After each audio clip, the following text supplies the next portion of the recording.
Hi, and welcome to episode 35 of The Whole Story.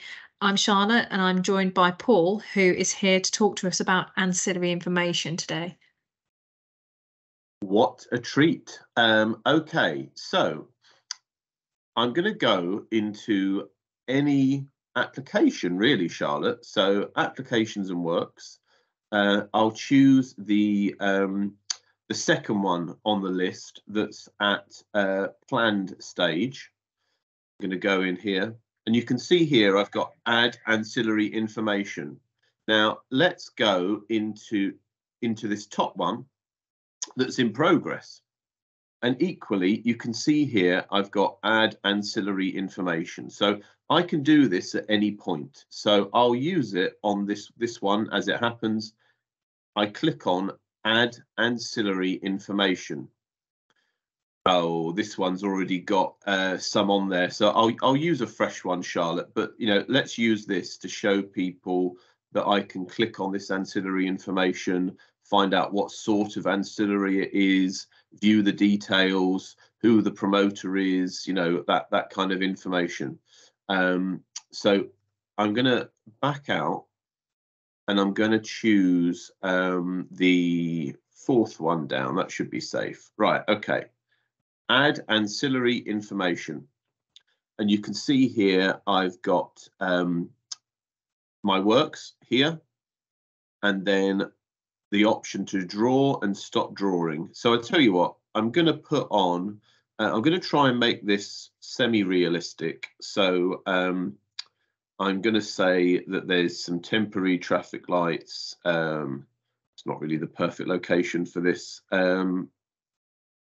Humour me, guys. I'm going to put them there, there, and there. So Barrett Street or Alperton Street, 1st Avenue, 2nd Avenue.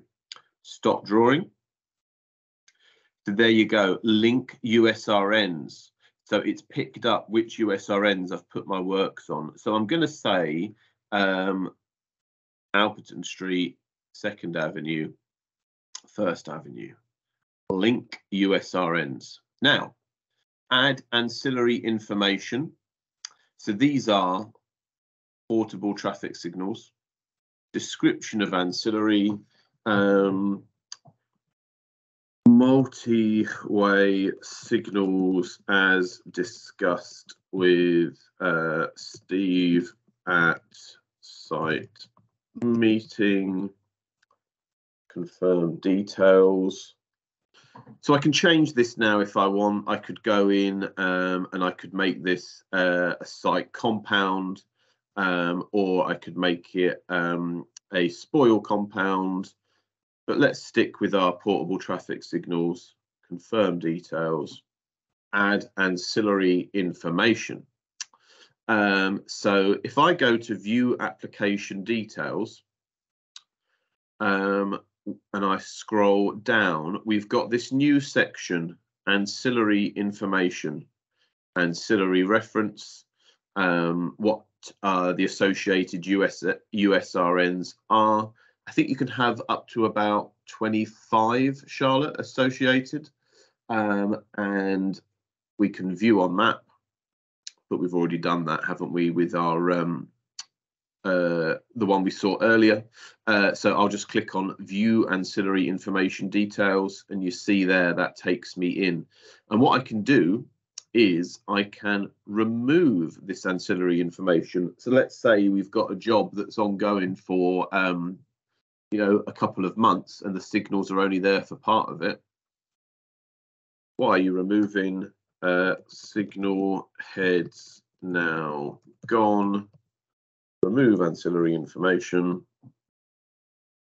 So there you go. We've now got our ancillary status is removed. So you can see there, Charlotte, that we and of course we can go back and add in a site compound now, so you might have a couple of ancillaries, one for your spoil, one for your signal heads. And why did we do this? It's to move away from the optional permits that were being chucked in, and people were raising 3 optional permits for signal heads, multi-way signals, stuff like that. So we can kill all that off with this ancillary information. I think it's just a streamlining and a move in the right direction, Charlotte. Sounds great. Just one question I wanted to ask though, because it's one that I frequently receive from our users. Is this mandatory, and can an organisation receive an FPN for not providing ancillary information? What's the nature of this? No, it's got the same status as the optional permits, which by their nature you can tell were optional. But really, I would think of it as if we were supplying them already, this is just a more efficient way to do that. So it's not about FPNs. I can't think of what FPN code this would meet. It's not a late start. It's not a late registration. It's not really about FPNs and punishments. It's just about taking what's already going on out there in the wild of street works and just making it easier for people, Charlotte. That's fabulous. Thanks. And we'll see you on our next episode of The Whole Story.